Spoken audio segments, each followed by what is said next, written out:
다 함께 인사 나누시겠습니다. 여호와의 선하심을 확신하기에 잘 되고 있습니다. 하나님께서 언제나 나를 돕는 자 가운데 계시기에 잘 되고 있는 줄 믿습니다. 우리는 올 한 해 응답받고 응답하는 신앙 공동체라는 주제를 따라 믿음의 거룩한 여정을 은혜로 달려가고 있습니다. 이를 위해 11월 한 달 동안은 순간의 은혜, 순간의 고난이라고 하는 소주제를 따라 함께 은혜를 더해가고 있습니다. 첫 번째 주에는 하나님이 주신 선물들을 발견할 줄 알 때 기뻐하고 즐거워할 수 있음을 함께 살펴보며 말씀의 은혜를 나누었습니다. 두 번째 주에는 하나님이 심하게 재촉하사 기도하게 하심으로 우리 가운데 응답하심을 경험하게 하신다라는 내용을 살펴가며 은혜를 나누었습니다. 오늘도 순간의 은혜와 순간의 고난을 통해 깨닫게 하시는 은혜가 무엇인지 함께 살펴가며 말씀의 은혜를 나누고자 합니다. 제가 지금부터 이야기 드린 것들에는 공통점이 하나 있습니다. 그 공통점이 무엇인지 한번 생각해 보시기를 바랍니다. 터키의 데린 구유, 가파도기아의 괴레메 동굴, 가파도기아의 젤베 계곡, 로마의 카타콤베, 우리나라 안성의 미리네 마을, 이것들의 공통점이 무엇인지 혹시 아십니까? 바로 믿음의 사람들이 고난을 받았을 때 피난하고 도망하고 숨었던 피난처라고 하는 공통된 특징을 가지고 있습니다. 피난처는 공격하는 이들로부터 자신을 지킬 뿐만 아니라 심리적 안정을 제공해 하는 곳입니다. 의료 지원이나 식량 지원을 쉽게 해주는 장소이기도 합니다. 평상시에는 잊고 있다가도 위기의 순간이 닥쳐오면 생각나는 곳이 바로 피난처입니다. 그래서 피난처라는 단어를 국어사전에서 찾아보면 재난을 피하여 가서 거처하는 곳, 근심, 고통, 위험 따위로부터 피할 수 있는 곳이라고 설명합니다. 이는 재난이 없다는 뜻이 아닙니다. 재난이 분명히 있다는 뜻입니다. 재난이 없다면 피난처가 필요하지 않습니다. 그 존재 자체가 의미 없다라는 것이죠. 그러나 우리 삶에는 순간순간마다 위기와 재난을 맞닥뜨리며 살아갑니다. 하지만 우리는 여전히 우리 삶에 재난과 위기가 일어나지 않았으면 좋겠다라고 기도하며 살아가곤 합니다. 하지만 우리 삶에는 여전히 위기와 재난들이 수없이 많습니다. 그래서 우리에게 필요한 진짜 믿음의 기도는 우리가 위기를 당하지 않게 해달라는 기도가 아니라는 것입니다. 재난과 위기의 순간에도 하나님께서 그 위기의 순간을 피할 수 있는 곳이 되어달라고, 피난처가 되어달라고 기도해야만 한다라는 겁니다. 우리는 위기의 순간 그리고 재난의 순간에도 순간의 은혜를 통해 또한 순간의 고난을 이겨낼 수 있는 힘을 얻게 해달라고 하나님께 기도해야만 한다라는 것입니다. 이런 이유로 성경의 수많은 곳들 중에서 특별히 시편 가운데서는요, 하나님이 나의 피난처요, 피할 바위요, 산성이요, 요새요, 손방패가 되신다라고 하는 수없이 많은 고백을 전하고 있습니다.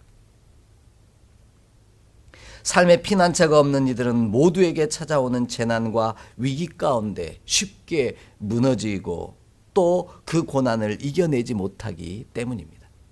그러므로 우리는 순간의 위기와 재난 속에서 하나님께서 위기와 재난을 피하게 하시고 쉬어갈 수 있는 피난처가 되게 해달라고 기도하는 저와 여러분이 되기를 원합니다.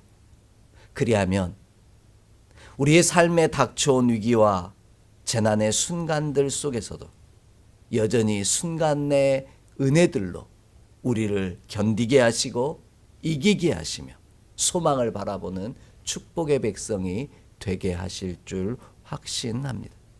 이 놀라운 은총이 오늘 저와 여러분의 삶 가운데 가득하기를 간절히 소망합니다. 오늘 본문이 이러한 말씀을 우리 가운데 들려주고 계십니다. 가장 먼저 본문을 보면 하나님은 나를 넓은 곳에 세우심으로 순간의 고난을 순간의 은혜로 바꿔놓으심으로 응답하신다 말씀하십니다.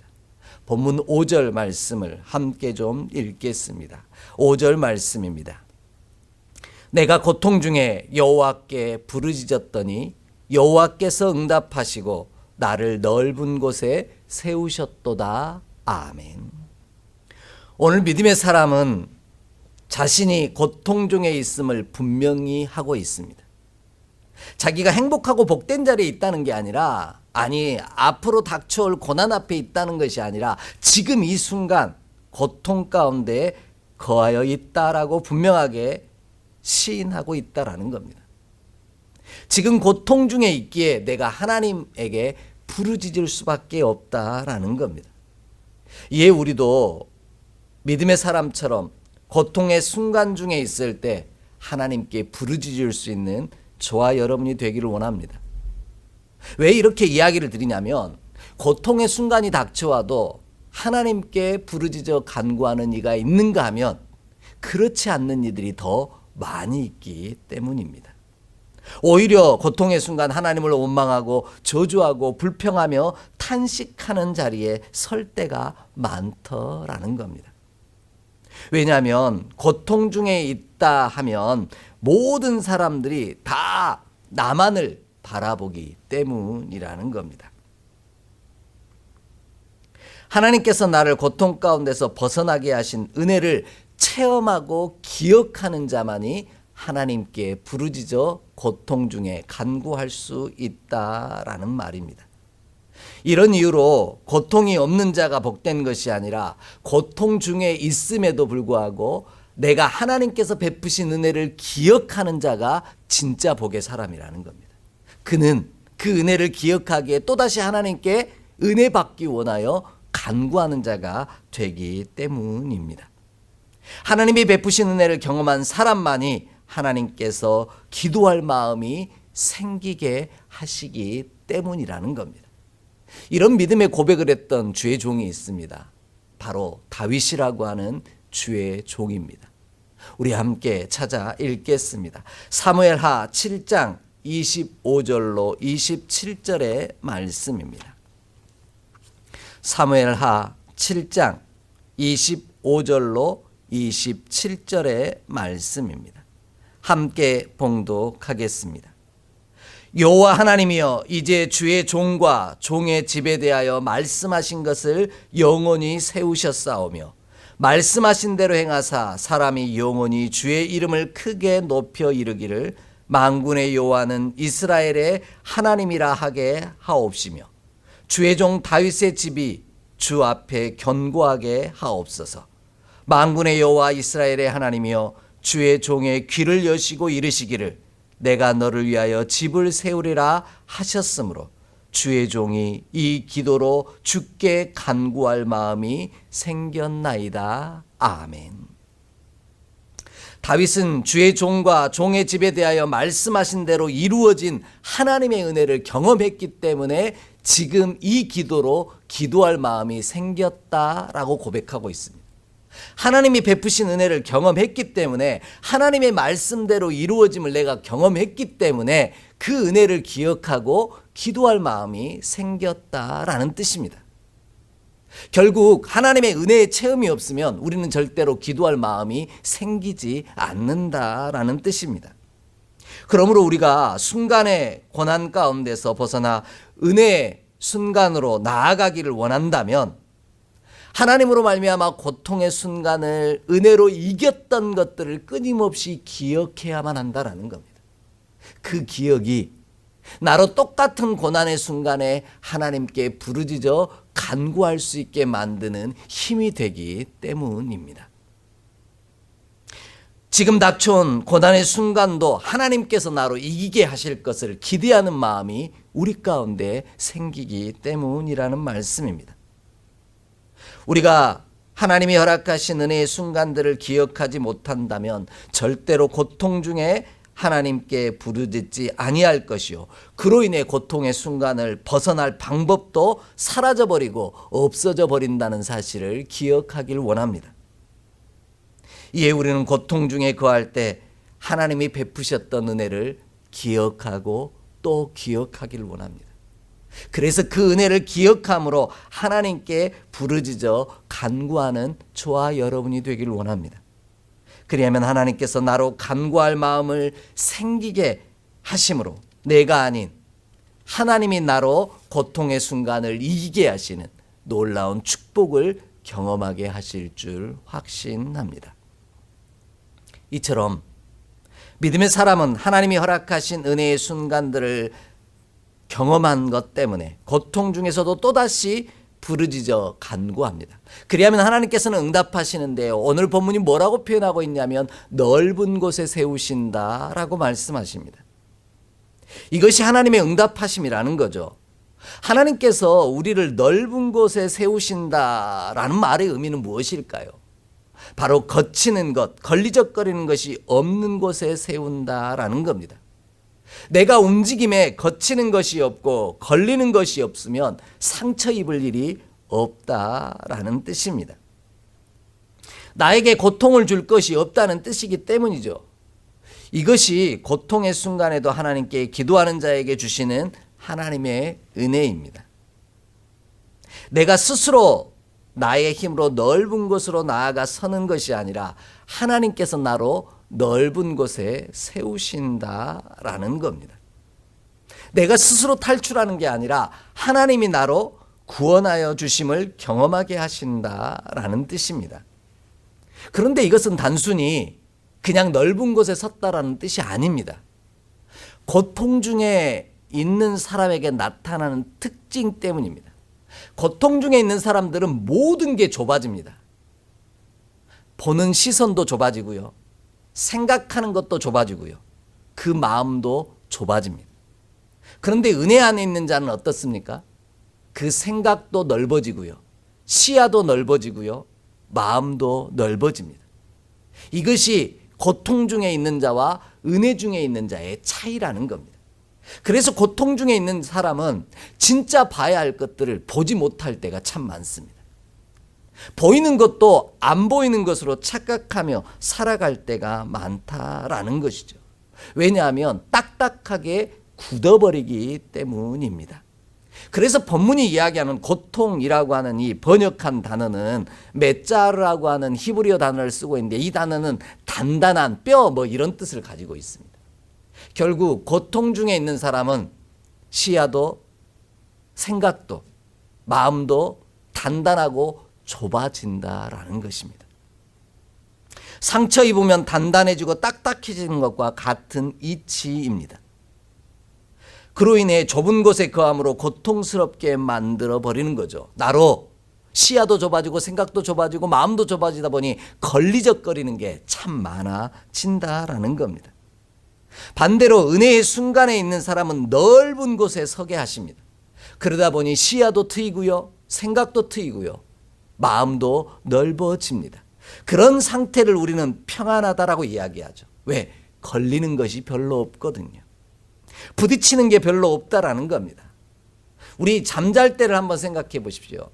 좁은 공간에서 잘 때 우리 어떻습니까? 조금만 움직여도 뭐가 부딪혀가지고 조심스러워서 이렇게 칼잠을 자게 됩니다. 그런데 넓은 곳에 자면 걸리적거리는 것도 없고 거치는 것도 없기 때문에 동작도 커지고 대자로 뻗어서 자면서 편안한 잠을 자는 것과 같은 이치라는 겁니다. 그러므로 우리가 고통의 순간에도 나에게 응답하신 하나님의 은혜를 기억함으로 부르짖는 저와 여러분이 되기를 원한다는 것은 바로 넓은 곳에 세우심으로 내 시선과 내 생각과 마음을 넓혀주심으로 평안 가운데 거하게 하신다라는 뜻입니다. 그리하면 좁은 곳에서 상처 입고 아파하며 단단하게 딱딱하게 굳어버린 존재가 아니라 좁은 곳에서 벗어나 광활하고 넓은 곳에 서게 하심으로 말미암아 상처 입지 않게 하시고 유연하게 하시는 은혜의 역사를 저와 여러분 가운데 허락하실 줄 믿습니다. 오늘 이것을 계속해서 강조하는 이유가 있습니다. 바로 본문이 갖고 있는 넓은 곳에 세우셨다라는 것이 바로 모든 것들을 결정짓는 중요한 요소가 되기 때문입니다. 바라고 원하는 것, 고통 중에서도 저와 여러분의 시야와 생각과 마음이 딱딱하게 굳어버려 좁아지지 않기를 원합니다. 하나님께서 반드시 부르짖는 자를 넓은 곳에 세우사 넓게 보게 하시고 멀리 보게 하시고 깊게 보게 하실 뿐만 아니라 오늘 우리 안에서 마음과 생각도 넓어지게 하시는 귀한 은혜를 허락하실 줄 확신합니다. 이 은총이 예배하는 저와 여러분의 삶 가운데 가득하기를 주의 이름으로 축복합니다. 오늘 본문은 두 번째로요. 하나님은 베푸신 은혜의 순간을 기억함으로 고통 중에서도 간구하는 자에게 내 편이 되어 주사 고난의 순간을 은혜의 순간으로 바꿔 놓으신다라고 분명하게 말씀하고 계십니다. 오늘 본문 6절에서 7절 말씀을 함께 읽도록 하겠습니다. 6절에서 7절 말씀입니다. 여호와는 내 편이시라 내가 두려워하지 아니하리니 사람이 내게 어찌할까. 여호와께서 내 편이 되사 나를 돕는 자들 중에 계시니 그러므로 나를 미워하는 자들에게 보응하시는 것을 내가 보리로다. 아멘.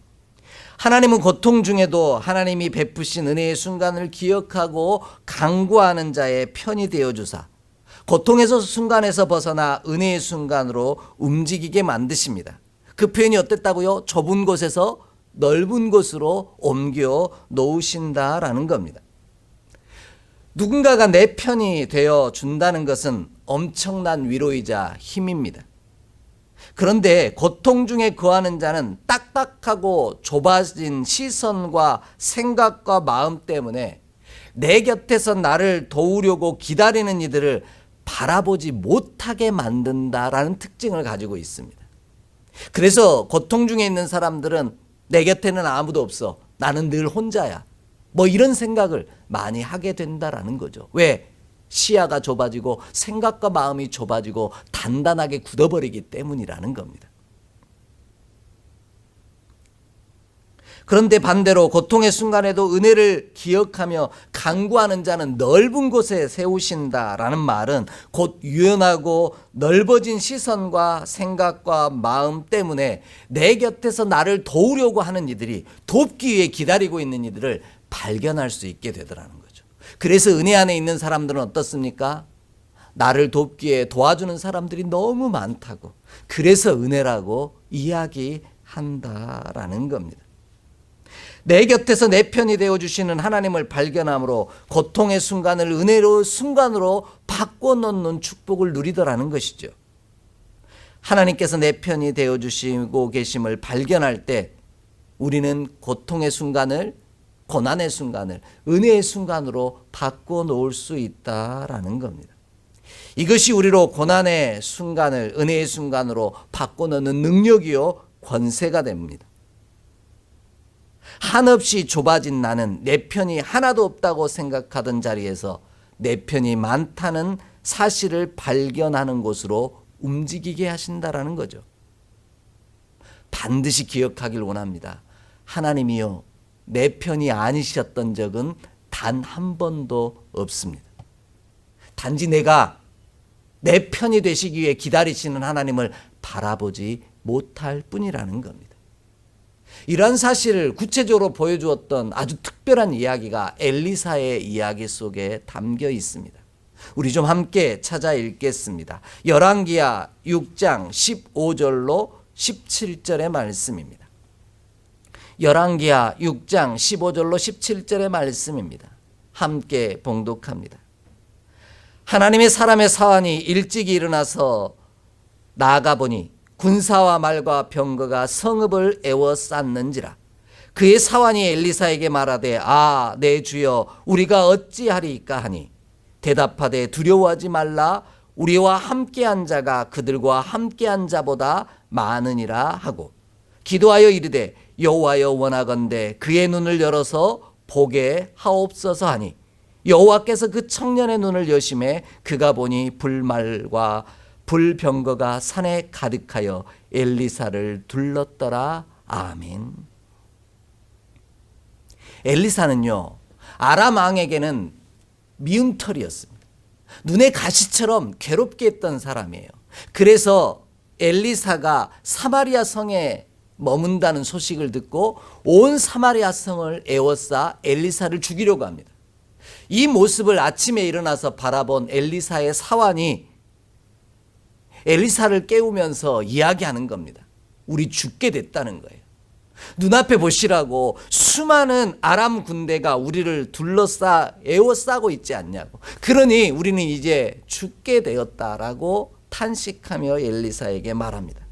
딱딱하게 굳어버리고 고통 중에 있던 그는 내 주여 어찌하리이까 탄식하고 원망만 했다라는 겁니다. 자신에게 닥쳐온 위기의 순간으로 인해 모든 것이 좁아진 겁니다. 보는 시선도 생각도 마음도 좁아져 버린 것이죠. 그런데 엘리사는 하나님의 은혜를 기억하고 간구하는 사람이기에 두려워하지 않았습니다. 엘리사가 눈을 열어 보게 해달라고 간구하자 하나님의 사람인 이 사환의 눈이 열려서 보게 하신 은혜를 누립니다. 그러자 무엇이 보였습니까? 아람 군대보다 더 많이 그들을 둘러싸고 계시는 하나님의 불말과 불병거를 보는 은혜를 경험했다라는 겁니다. 하나님이 그를 은혜를 체험하였기에 그 은혜를 기억하고 간구하는 자의 눈을 여사 넓은 곳에 세우시니 그때서야 내 편이 되셔서 나를 돕는 자 가운데 계시던 하나님이 보이기 시작했다라는 겁니다. 그 전에도 하나님은 여전히 내 편이셨습니다. 그런데 단지 내가 고통 중에 모든 것이 좁은 곳에 서 있다 보니 보이지 않았을 뿐이라는 겁니다. 그런데 하나님은 간구하는 자를 그 고통의 순간에서 벗어나 넓은 곳에 세우심으로 말미암아 내 앞에 놓인 고통만 바라보는 것이 아니라 그 순간 나를 도우시고 계시는, 은혜 베푸시기를 원하고 계시는 하나님을 보게 하시는 은혜를 누리게 하셨다라는 겁니다. 내 앞에 놓은 고통으로 좁아진 시선과 생각과 마음이 나의 고통만 보게 유혹하므로 이미 내 편이 되사 나를 돕는 자 가운데 계신 하나님을 바라보지 못하게 만든 것입니다. 그러므로 우리도 고통의 순간 중에 굳어지고 딱딱해져서 좁은 곳에 서서 내 편이 되사 나를 돕는 자 가운데 계시는 하나님을 바라보지 못하는 어리석은 자가 되지 않기를 원합니다. 나를 돕기 위해 오늘도 내 편이 되사 나를 넓은 곳에 세워주심으로 주의 일하심을 보게 하시는 하나님의 은혜를 구하는 저와 여러분이 되기를 소망합니다. 그리할 때 우리는 고통의 순간을 은혜의 순간으로 바꿔놓으시는, 믿음의 눈을 열어 주의 은혜를 보게 하시는 주의 백성 되게 하실 줄 확신합니다. 이 은총을 오늘도 우리가 받아 누리는 거룩한 백성이 되기를 소망합니다. 이처럼 하나님은 고통 중에도 베푸신 은혜의 순간을 기억하고 간구하는 자를 넓은 곳에 세우사 믿음의 눈을 열어 보게 하십니다.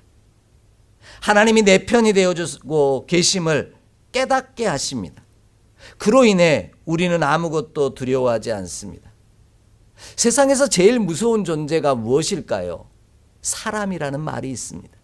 사람처럼 무서운 존재가 없다라는 것이죠. 그런데 오늘 믿음의 종은 뭐라고 고백하고 있습니까? 사람이 내게 어찌할까라고 고백하고 있습니다. 사람을 두려워하지 않는다는 거죠. 그리고 하나님이 하시는 일을 보게 하신다라고 또 6절에 말씀하고 계신 겁니다. 이처럼 하나님께서는 나를 돕는 자 가운데 내 편이 되셔서 나를 돕는 자 가운데 계시기에 무서워하지도 않고 두려워하지 않는다라고 고백합니다. 왜냐하면 하나님이 내 편이 되신다라는 말은 나를 돕기 위해 존재한다라는 건데요. 나를 돕는다라는 이 말의 진짜 의미는 그냥 돕는다라는 뜻이 아니에요. 아자르라는 히브리어를 쓰고 있는데 이 단어의 뜻은 둘러싸다라는 뜻입니다. 좀 전에 읽었던 엘리사의 이야기처럼. 고통이 없다는 뜻이 아니에요. 그 고통보다 더 크신 하나님께서 내 편이 되셔서 나를 돕기 위해 나를 둘러싸고 계시다라는 겁니다.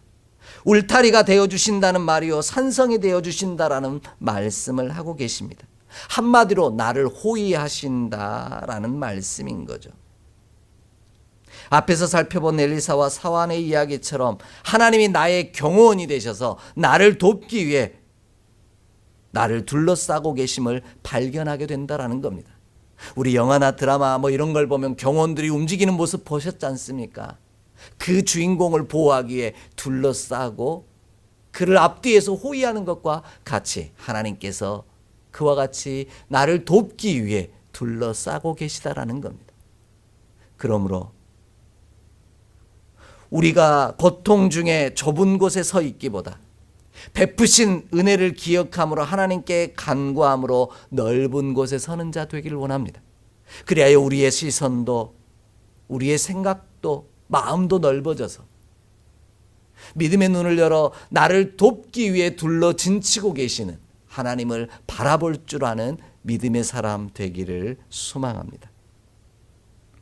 그리하면 담대함으로 고통의 순간을 은혜의 순간으로 바꿔놓는 놀라운 축복이 저와 여러분의 삶 가운데 허락될 줄 믿습니다.